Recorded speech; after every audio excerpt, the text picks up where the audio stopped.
Turkey. I'm coming from Turkey, and it's really exciting to be here, and it's really good to see you. And it reminds me that we are all a big family with our partners and our customers, and no matter what nations we live in, we are all a big family. So after this social message, I want to show you the agenda. So today, by the way, my name is Emre, and I'm the system engineer located in Istanbul area. And today I will be talking about the Expo 2016, which will be held in Antalya, which is our one of the best cities in Turkey. Have you ever been to Antalya? Anyone? Yeah? You like it? Yeah? Especially in summer. Never have been in Antalya. Never has been in Antalya. Yeah? No, can't you see? So usually I will talk about what is Expo, and I'll give a brief information about the history of Expo. And then I will talk about what is our position as Extreme Networks and who is our partner in Expo implementation and Expo project. And then I will give the requirements, the project requirements and the challenges we had while designing this project and while meeting with the stakeholders and the customer. And then after explaining these requirements, I will be talking about the solutions that we proposed and that we are going to implement in Expo project. So I'm always using future tense because the Expo didn't start yet, so we have still 51 days to go. Yeah, it will start at 23rd of April, which is also a special day in Turkey. It's the Youth and Celebration Day, National Celebration Day, 23rd of April. So what's Expo? So Expo is a exhibition, world's fair, and it's actually main aim is to enable nations to exchange information, cultural information, technological information, and its main aim is to make the world better. We can say like this. And there are lots of expositions, technological expositions, scientific and cultural expositions being held in the whole exhibition area. And some says that it's more important than the World Cup. If you are a soccer fan, maybe you will disagree with, I'm not sure.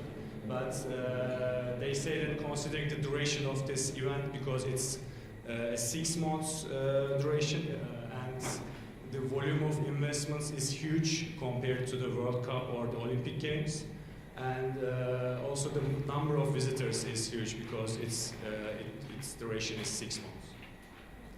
So what about the history of Expo? A little bit history we can talk about. The fair has been held since mid-19th century, and it started in London 1851. It's really going back. And an interesting information, maybe, I don't know if you knew about this, but I learned while preparing my presentation. The Eiffel Tower is actually established just as an iconic monument for visitors of World Fair held in Paris in 1889. So if anyone is planning to attend this TV show Who Wants to Be a Millionaire, maybe you can use this information as a $1 million question. I don't know. Also in Shanghai in 2010, the World Expo hosted 73 million visitors. It's really a huge number. So this is a brief history. And what about the 2016, the Antalya Expo? So first of all, I want to show you a small video clip, a 2-minute video, and that will give you an idea about the fair area, exhibition area, that will give you a visualization about it. Sorry.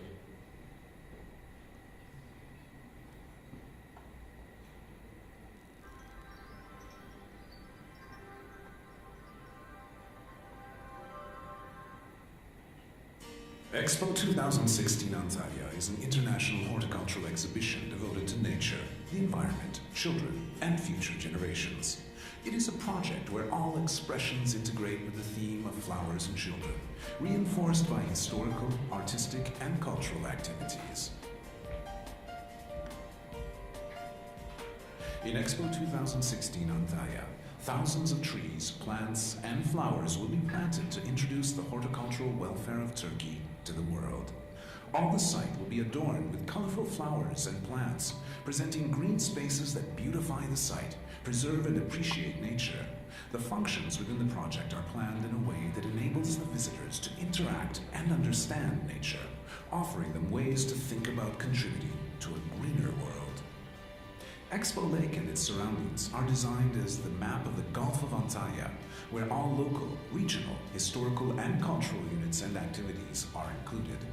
The visitor experience is planned to be enriched by the design, allowing them a practical route to see Antalya and her surroundings. The International Gardens area covers 110 acres, allocated to the participating countries. These gardens provide a permanent and tangible opportunity where the participants can share their culture and their horticultural treasures with millions of visitors that annually come to Antalya from all over the world. Renewable energy resources will be utilized within the Expo site. Power generation and water supply to the lake will be provided through the water mill located on the streams on both sides of the area. Okay, so this was a quick overview. Actually, this video is a little bit longer. You can see from YouTube. As you saw from the video, the main theme of this year's Expo in Antalya is flowers and children. So the main color was green, as you saw, and all the parks and there's a 7-hectare pond lake in the middle of the Expo fair area. And its main objective is to communicate information about ideas and technologies that are necessary for creating a green world for future generations. This is the main idea behind this year's Expo.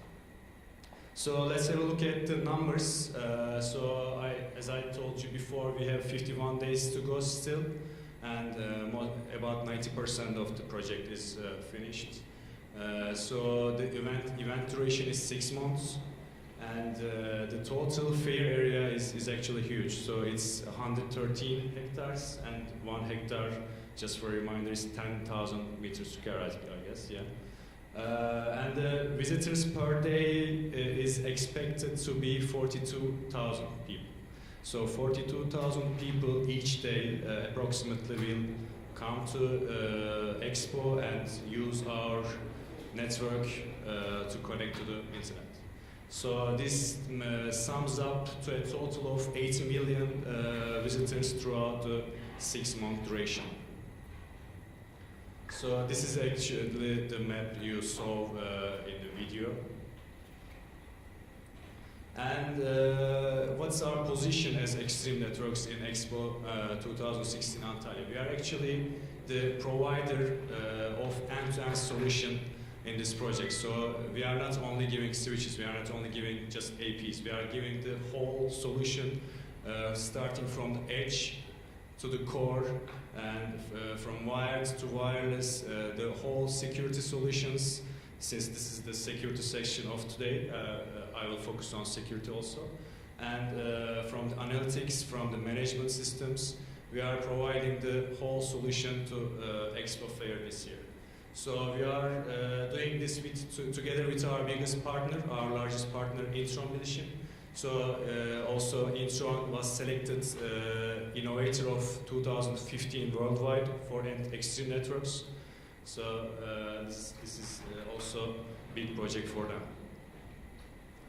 So let's have a quick look at the numbers that we used in our solution. As you can see, we used all solutions, end-to-end solutions, extreme switching. We have two main switches, X8 switches, Black Diamond X8 series, at the core, and we have X4 60G2 series at the distribution 100 switches, and we have 200 X440 series at the edge. And for the wireless side, we have 200 outdoor APs, so the whole area is outdoor. And I'm going to talk about the design considerations for the high density, because it's really very high density actually. So it's like a stadium design. And of course the management, security and analytics parts are also included in the project.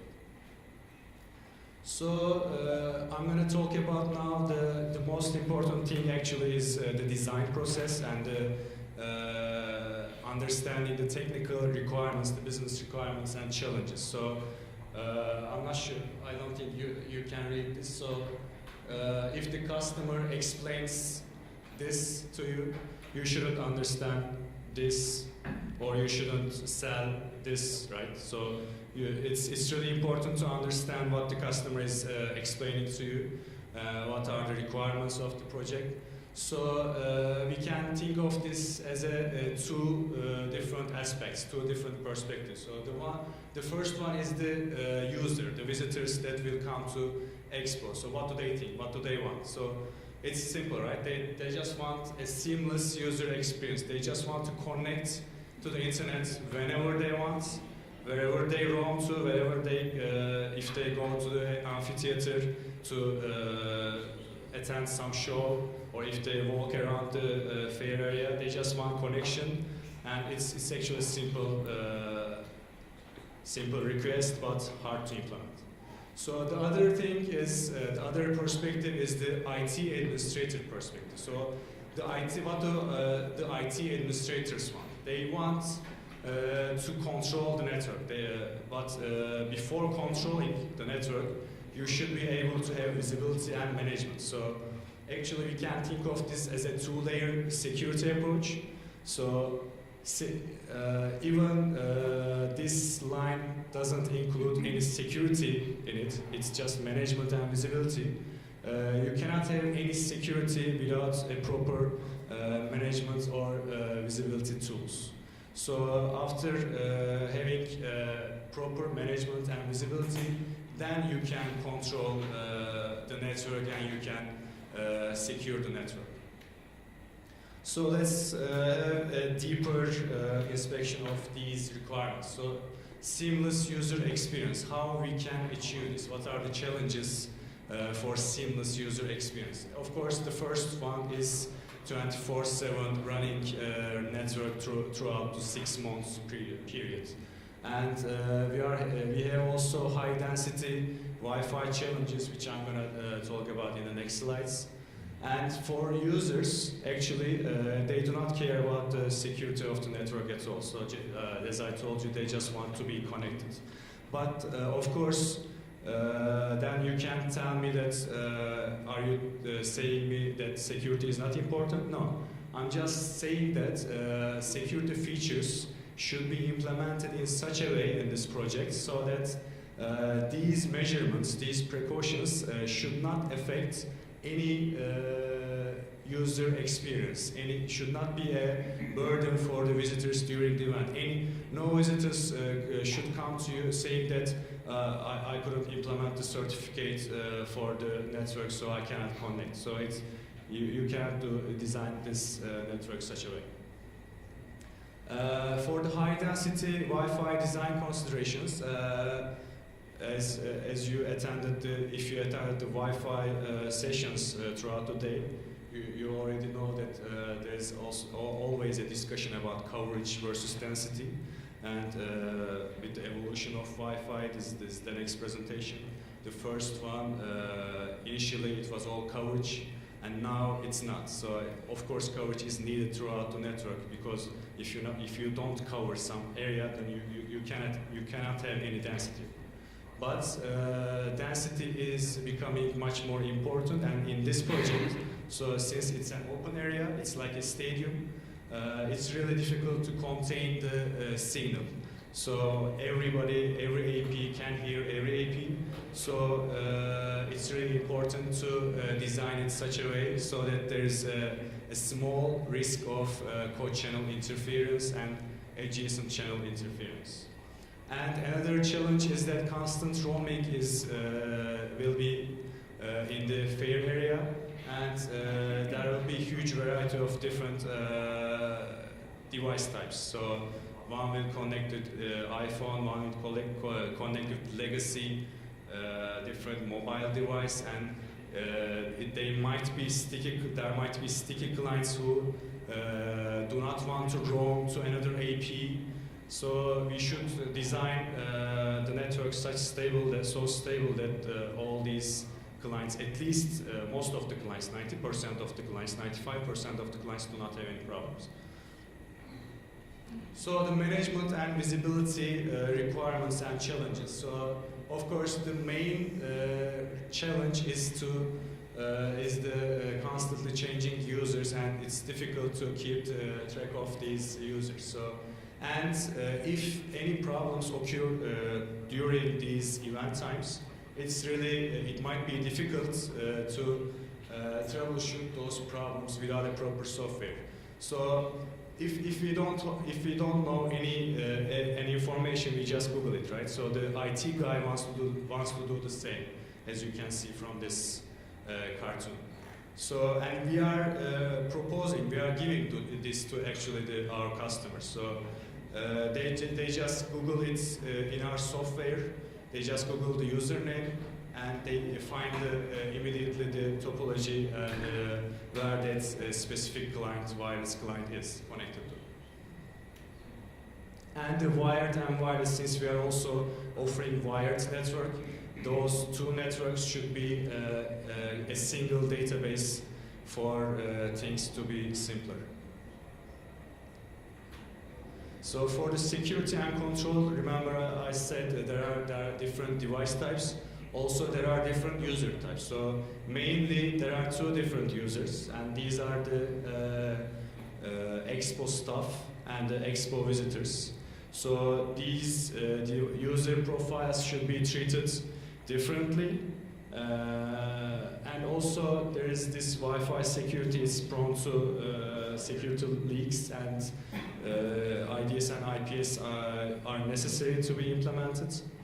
Also, there is a law in Turkey, maybe you know about it, 5651 law. It's a law regarding the internet usage in public places such as cafeterias, amphitheaters, restaurants, malls, universities, etc. And this law states that in these places, people and systems who are connecting to these places should be logged with the private IP address, MAC address, session start time, and time informations. So this is another requirement for this project. So there are boxes that are keeping these logs, and we are providing these necessary logs to those log servers. So after explaining these requirements and challenges to you now, I will be talking about our approach as Extreme Networks to these challenges. So the main approach is this simple, fast, and smart approach. This is the unique architectural approach we are implementing in actually every project, not only Expo. So about the seamless user experience, 24/7 operation. So we are having all the network high available, and all the links are active connected. As I don't know if you can see the topology here. The wireless topology is bridged at the AP level. It's not tunneled through the controller. This way there will be no interruption even if both controllers fail somehow, because they are located in different areas. But even if both controllers fail, no user interruption will happen, and no interruption regarding to security will happen, because we can do the security profiles, the class of services down at the AP. So this is important. Also, all the elements other than the switches and APs are also redundant. Identity and control appliances, purview application analytics are also done. So you can see there are 2 containers here. These are located in different places, and you can see one of the containers located in the Expo area. So what about the high-density Wi-Fi key points? So when designing a high-density network, such as stadiums or these exhibition areas, what should we consider? The most important thing is to utilize the 5 gigahertz channel effectively. So since the 2.4 is dead already, you cannot implement all over the place an open area just with 3 channels, right? So we need to have as much channels as possible. So channel reuse is important. That's why we are using 20 megahertz channels all over the place. And band steering for efficient 5 gigahertz usage is also important. For large auditoriums and conference rooms who are providing internet to thousands maybe users at the same time, load balancing among the APs are also important. And the cell size containment, which is one of the most important things while designing these high-density networks, Wi-Fi networks, is lowering the transmit power as much as we can, so that we have a small cell size, providing as much bandwidth as possible to the cell size in the users in the cell size. And minimum basic rate means, if I don't know if you listen to Zdenk's presentation, is we are not allowing any 11B clients in the network when doing this 24 megabits minimum basic rate, because 11B actually kills the Wi-Fi. Also, we are using prop suppression. So about the management and visibility, as I told you in the previous slides, we had a search engine similar to Google, not as complicated as Google, but similar to Google. So you can search the names, the IP addresses, the MAC addresses, but the username is important. So if somebody calls you and says the IT administrator that, yeah, I can't connect to the Wi-Fi, and the IT admin will only ask him or her just what's your name, what's your username, and then the IT guy will search it here and will immediately see which AP the end system is connected to, which IP address, MAC address it has, and what's the controller that this AP is connected to, so that he has a general knowledge about the topology. So this gives a simple and fast troubleshooting. And also the other important thing is single pane of glass management. So we can manage wired and wireless networks in just one database, and in just one view you can manage all the network. So integrating identity and access control and application analytics gives the following information about an end user. So who is connected? It's staff or visitor in the Expo case. What device is it connected to? iPhone, Windows, Android, and where? Which AP? Is it conference room? Is it outdoor? When it connected? It's the time of the day, during event hours or not? And how? Wired or wireless? So, and doing what? So this gives the application analytics using which application. So these informations actually covers everything that an IT guy wants from the network, right? So that we can have a end system fingerprint just like this. I don't know if you saw this one. So we can have every information that we need for this end system. So for the security and control, we said there are 2 types of user profiles. One of them is the staff, the other one is the guests or visitors, let's say. So staff will be allowed local resource access if they connect with the domain PCs, with the domain credentials, and they will be allowed only internet access. If they are not using their domain PCs, they will just have a guest profile, but they will be rate limited, a higher rate limit than a usual visitor. And if the visitors come, visitors connect, they will just be registered with SMS verification, and they will also be connected with the guest profile, also rate limited. So we are doing this like this. We have only one SSID. The higher the SSID, the noisier the air is. So we only have one SSID, and this also makes it simpler for the visitors, right? So if I'm a visitor in Expo and I see 5 SSIDs, which one I'm going to use? So it's simple. We have just one SSID, Expo SSID, and when the Expo staff connects to this SSID, the identity and access control pushes this policy via the controller to the AP, and the Expo staff with their domain credentials, with the domain PC can access the local resources. And if the same Expo staff with the same username and password tries to connect to the same SSID, this time with his mobile phone, and he will just be connected to the internet, not the local resources.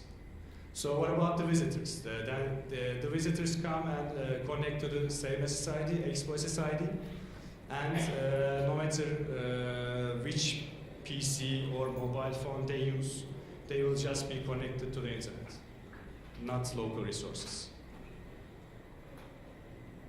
This is actually bring your own device, right? And this one is to be implemented. Actually, this one was previously implemented in some university. Okay, I'm gonna finish in 2 minutes. So we want to do location tracking to do anti-theft protection. So remember, this is a huge period, a 6 months period, and some thefts might happen, or even not theft. Somebody might lose his mobile phone, might drop his mobile phone in some place. And as soon as a stolen or lost mobile device is reported, MAC address polling will be triggered, and when the device is hopefully online again, boom, we will find it. So with this sequence, we will find the exact location, the most probable location that this mobile device is, and hopefully we will give it to the owner. This is actually a summary, so we are running out of time. So there are 3 columns. The first one is the required capabilities for this project. The second one is the recommended solution, extreme networks proposed.